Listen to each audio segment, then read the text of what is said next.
উনারে মুনাফিকরা খুব ভয় পেত। কারা? মুনাফিক চিনেন তো? ভিতরে এক বাইরে আরেক, তার নাম সবাই বলেন, ভিতরে এক বাইরে আরেক, তার নাম মুনাফিক। ইউযহিরু খিলাফা মা ইউবতিন, আরবিতে কি বলে?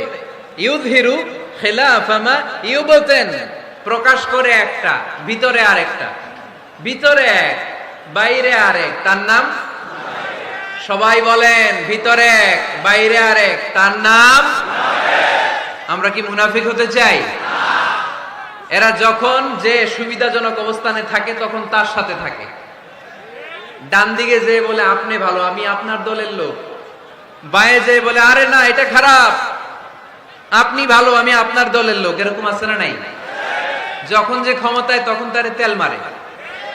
যেদিকে বৃষ্টি আর তুফান ওইদিকে ছাতা ধরে। আছে না নাই? বাংলাদেশে একটা গান চলছিল কিছুদিন, শুনতাম, মধু হই হই বিষ হাবাইলা। সূরাতুল মুনাফিকুনের তাফসীর বোঝানোর জন্য এটা আমার জন্য খুব সহজ ছিল। মধু হই হই বিষ হাবাইলা, বলে মধু, বলে কি? বাটির মধ্যে নিয়ে আসছে, বলে এটা মধু, বলে কি? আসলে এটা কি? জোরে বলেন। আমরা কি মুনাফিক হতে চাই? না। আমরা কি হতে চাই? মুনাফিকরা হচ্ছে এদিকেও যায় না আবার ওদিকেও যায় না। মুযাবযাবিন, they all the time long in dilemma, they don't know where to go, they don't know where to proceed, কোন দিকে যাবে জানে না, ডানেও না বায়েও না, নেহি এদার নেহি ওদার, দরমিয়ান মে সাদার বাদার। এরকম আছে না? উপর দিয়া ফিটফাট, ভিতর দিয়া সদরঘাট। সদরঘাট এখনো ফিটফাট হয় নাই। তো এই মুনাফিকের অবস্থা হচ্ছে উপরে ফিটফাট, ভিতরে সদরঘাট। আমরা কি মুনাফিক হতে চাই? কি হতে চাই? মুমিন হতে চাই। এই মুনাফিকের দলগুলো মদিনাতুল মুনাওয়ারাতে ওমরে ফারুককে খুব ভয় পেত। ওমরে ফারুককে দেখলে তারা থারথার করে কাঁপতো। শুধু মুনাফিকরাই নয়, খোদ ইবলিস শয়তানও সাইয়েদনা ওমরে ফারুককে দেখলে ভয় পেত।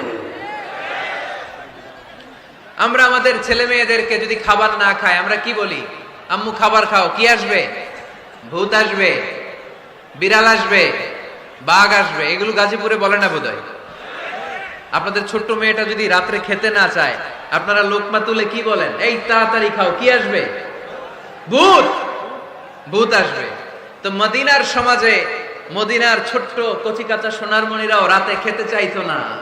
মদিনাতুল মুনাওয়ারার মায়েরা রাত্রিবেলা খাবার নিয়ে বাচ্চাদেরকে বলতো, মা তাড়াতাড়ি খাও, হা হুয়া ইয়াতি উমর, ওই যে উমর আসতেছে। উমর ইসলামের দ্বিতীয় খলিফা। আশাদ্দুহুম ফি আমরিল্লাহি উমর, আল্লাহর জমিনে আল্লাহর দ্বীন বাস্তবায়নের জন্য সবচেয়ে শক্তিশালী ছিল ওমর। চিল্লায় পড়েন সুবহানাল্লাহ। এই ওমরে ফারুক রাদিয়াল্লাহু তাআলা আনহু যে রাস্তা দিয়ে হাঁটতো, শয়তান ওই রাস্তা রেখে দিয়ে অন্য রাস্তা দিয়ে হাঁটতো।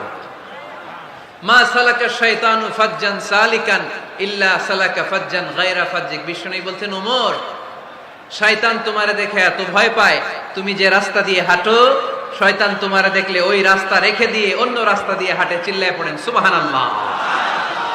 এদিকে কি হয়েছে? লোড বেশি হয়ে গেছে। আল্লাহ নামের জিকির করবে যারা, আল্লাহর কাছে প্রিয় তারা।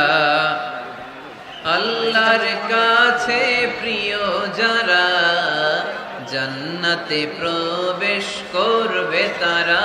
জোরে লা ইলাহা ইল্লাল্লাহ,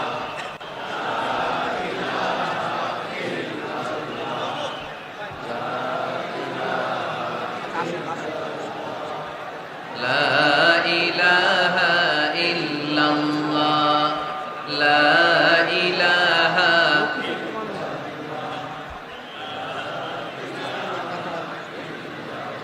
লা ইলাহা ইল্লাল্লাহ মুহাম্মাদুর রাসূলুল্লাহ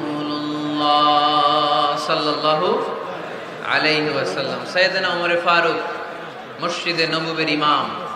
মসজিদে নববীর কি ইমাম? আপনারা শুনতেছেন?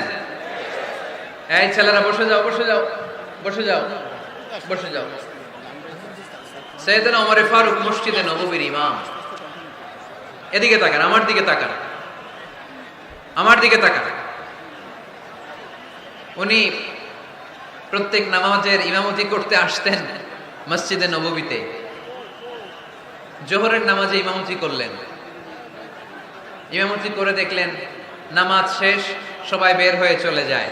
এটাই ইসলামের নিয়ম, ঠিক কিনা? ফাইদা কুদিয়াতিস সালাতু ফান্তাশিরু ফিল আরদ ওয়াবতাগু মিন ফাদলিল্লাহ। নামাজের সময় খায়া ফেলাইছি, নামাজের সময়, কাজের সময়, নামাজের সময়, কাজের সময়। ফাইদা কুদিয়াতিস সালাহ, যখন নামাজ শেষ হয়, ফান্তাশিরু ফিল আরদ, জমিনে ছড়িয়ে পড়ো। এটা ইসলামের আইন। তার মানে আল্লাহ বুঝাতে চাইলেন নামাজের সময় মসজিদে চলে যাও। নামাজ যখন শেষ হয়ে যাবে, শিক্ষক চলে যাবে স্কুলে, কৃষক চলে যাবে ফসল খেতে, মেম্বার অফ দ্য পার্লামেন্ট চলে যাবে সংসদ ভবনে, ব্যবসায়ীরা চলে যাবে শপিং মলে, ঠিক কিনা? কাজে চলে যাও। ওমরে ফারুক নামাজের ইমামতি করিয়ে নামাজ শেষ করলেন, সবাই চলে গেল। ইয়ামান দেশ থেকে আসা কিছু লোক গোল হয়ে বসে আছে, জিকির আজকার করে, ইবাদত করে। এরা যায় না। এরা কি করে না? যায় না। আসরের নামাজে সাইয়েদনা ওমরে ফারুক রাদিয়াল্লাহু তাআলা আনহু নামাজের ইমামতি করলেন। নামাজ শেষ, সবাই চলে যায়, এরা যায় না। মাগরিবের নামাজের পরেও এরা যায় না। এশার সালাতের পরেও এরা যায় না। এশার পরে উনি ধরলেন, মা বালুকুম মা খাতবুকুম, হোয়াটস রং উইথ ইউ ম্যান? তোমাদের কি সমস্যা? জোহর, আসর, মাগরিব, এশা প্রত্যেক সালাতের পরে সবাই যার যার কাজে চলে যায়, তোমরা যে যাও না? বাড়ি কই? বলি ইয়ামান। তো বসে থাকো কেন? কি করো? কই জিকির করি। কি করি? কি করি? জিকির আজকার করি, তাসবিহ তাহলিল করি, ইবাদত করি। তো তোমরা যে যাও না, তোমাদের খাবার দেয় কে? খাবারের ব্যবস্থা হয় কোত্থেকে? তারা বলল, আমাদের জিকির দেখে, আমাদের বুজুর্গি দেখে আশেপাশের লোকেরা পাতিল ভরে খাবার নিয়ে আসে, ওই খাবার আমরা খাই। নাহনু আল মুতাওয়াক্কিলুনা আলাল্লাহ, আমরা আল্লাহর উপর তাওয়াক্কুল করে এখানে বসে থাকি। উমরে ফারুক বললেন, সর্বনাশ, তোমরা যদি মুতাওয়াক্কিলুনা আলাল্লাহ হও তাহলে কেমনে হবে? তোমরা তো মুতাওয়াক্কিলুনা আলাল্লাহ নাও, তোমরা হচ্ছে আল মুতাওয়াক্কিলুন বা'দুকুম আলা বা'দ, আল্লাহর উপর তাওয়াক্কুলকারী নয়। তোমরা যারা পাতিলের মধ্যে করে খাবার নিয়ে আসে তাদের উপর তাওয়াক্কুল করে বসে আছে, ঠিক কিনা? তোমাদের জিকিরও চলে, আবার মাথায় টেনশনও চলে, পাতিল কি ছোট আসবে না বড় আসবে, খাবারে আমার ভাগেরটা থাকবে কি থাকবে না, টেনশন আছে না নাই? কারণ অন্যের উপর নির্ভরশীল, নিজেরা রান্না করে নাই, নিজে তো বাজার করে নাই, নিজের তো অ্যারেঞ্জমেন্ট বলতে কিছু নাই, আরেকজন যা দিয়ে যাবে ওইটা খাবে। ওমরে ফারুক বুঝালেন, আরে বোকা, এটারে তাওয়াক্কুল বলে না। তোমার সাধ্যে যতটুকু আছে তার সবটুকুন করার পরে তুমি তাওয়াক্কুল করবে একজনের উপর, তিনি কে?